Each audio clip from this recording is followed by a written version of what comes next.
Good afternoon to everybody. We are on Parshat Pinchas, and after the terrible tragedy that befell the Jewish people just on the eve of them going into Eretz Israel, they got entangled with the seduction of the Benot Moab and Benot Midian. So Pinchas did what he did. He stopped the Magaiba, the plague. There were 24,000 people who were killed. A terrible tragedy that befell the Jewish people. And in this week's Parshat Pinchas, Hashem tells Moshe, informs Moshe that he should convey to Pinchas that because of his act of zealousness, he is going to get a special reward, he and all his generation. And then the Torah, in that context, also says that because of what the daughters of Midian and Moab did to Am Yisrael, that the Jewish people should go out and harass Midian. The word is Tzror et HaMidyanim. And afterwards, in Parshat Matot, with next week's parasha, the Torah spells it out a little bit more clearly and says that the Jewish people had to take a war of revenge on Midian, on the daughters of Midian and Moab. There's a fascinating. So I want to actually combine what is written here and what is written there, and just share with you a fascinating insight which the Rosh Yeshiva of Mir Zeichet Tzadik Livracha, Rabbi Chaim Shmulevitz, said in a certain context. So again, in this week's parasha, the Torah says that the Jewish people must go out and harass the Midyanim, and in next week's parasha, it's spelt out that what it means is that the Jewish people have to gather, conscript, elef lemate, 12,000 people, 1,000 for every tribe, and then go out to war. What's very interesting is that the Midrash says that when the Torah uses this language, it uses the word elef lemate. It's a repetition. So the Midrash says that 1,000 soldiers from each tribe went. And then when it repeats in the Pasuk, elef lemate, it means another group parallel to the 1,000 soldiers which were fighting. There were 1,000 that accompanied them in davening. So it comes out that there were 24,000 people that went into the battle, 12,000 soldiers, and then 12,000 other soldiers. Well, they didn't fight, but they had to accompany the soldiers, and they had to daven on behalf of the soldiers. But they were like sort of the second front. There was the first front of 12,000 soldiers which engaged the enemy, and then a couple of kilometers back, there's always like the encampment, the place where there's supplies, etc. But I mean, it's very close to the battlefield, and that's where the 12,000 davened. Okay, so that's what is written in the Torah and expanded by the Midrashim. So I'm reading from this book. It's called Sefer HaZikaron, and you can see it's a book in memory of the illustrious Rosh Yeshiva Reb Chaim Shmulevitz, who passed away in the early 1980s. And in the beginning of the book it describes his life, and it describes also, or it quotes certain sichot that he gave to Yeshivat Mir in Yerushalayim, in Mea Shearim, Beit Israel. Everybody knows the famous yeshiva now in Mir. I think it's today surpassed even Lakewood as the biggest yeshiva in the Jewish, in the biggest yeshiva in the world. B'kitzur, over here there is a collection of sichot, of speeches that he gave to the yeshiva at the time of Milchemet Yom Kippurim. And in it, he says like this. He's speaking about how everyone should be urging people to daven with more kavanah.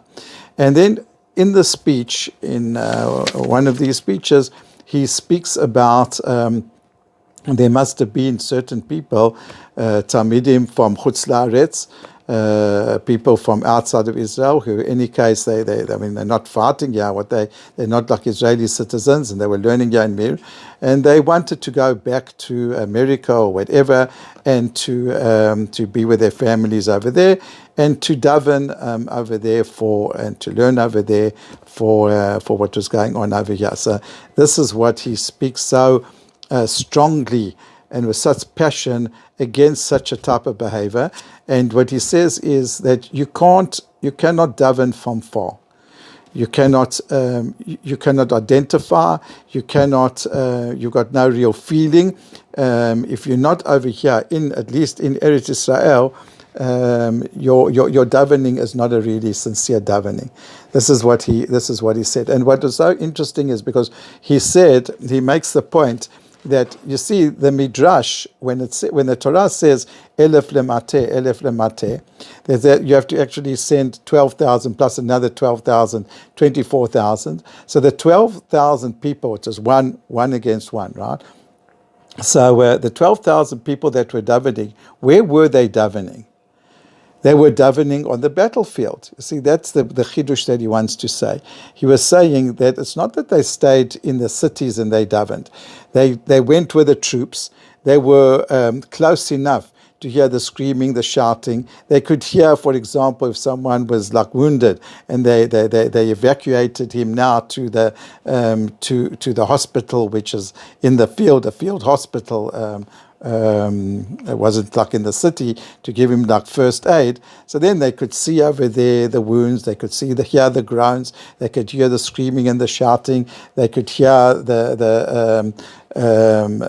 the battles carrying on.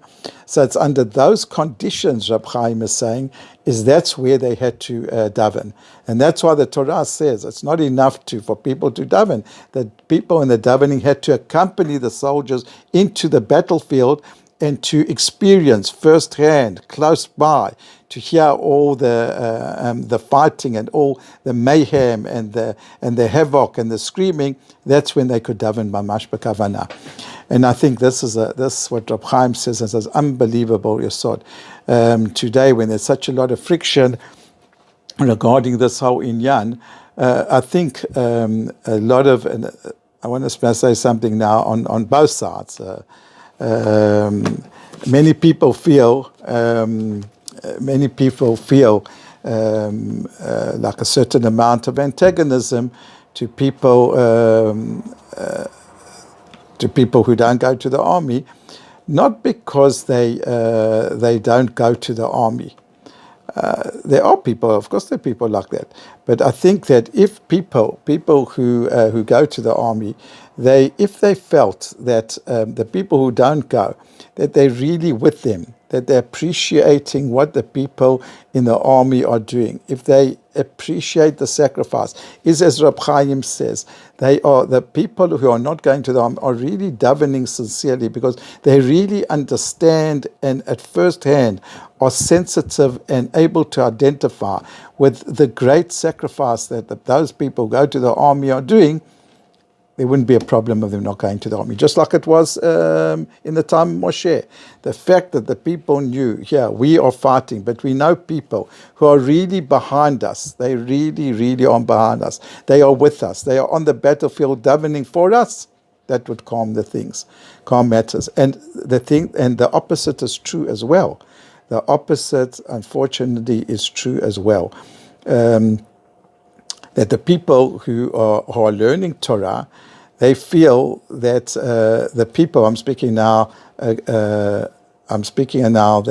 not about people who don't know what Torah is, but they feel that they're people who call themselves religious, that they don't, and they are religious, but they don't appreciate enough what actually is the role of Torah in the universe. And that's why there is this antagonism. This one doesn't appreciate what the army is. This one doesn't appreciate what Torah is doing. And I'd like to actually read to you over here. This is a correspondence just ended off.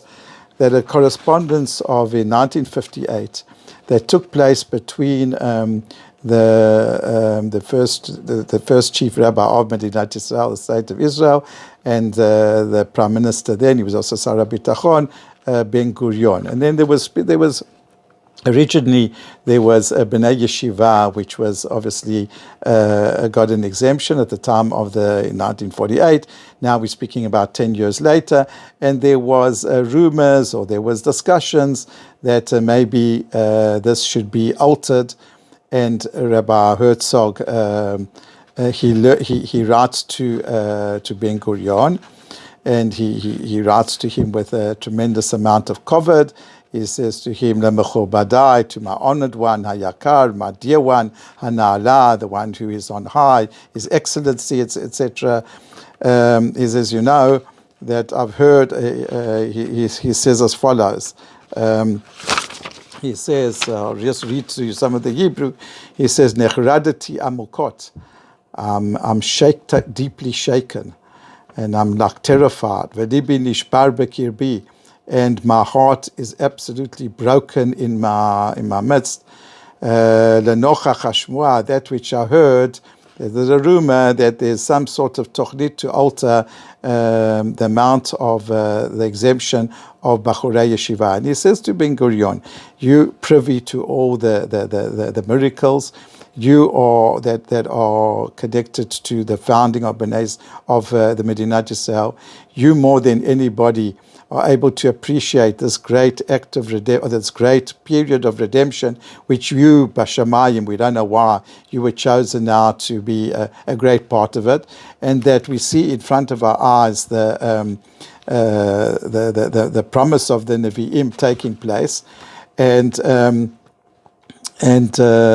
well, this can't happen without a soul. And what is the soul of the Jewish people? That is the limud of the Torah. And he says everybody knew that. This is Rabbi Herzog. We know exactly who Rabbi Herzog is. We know exactly how Zionistic he is.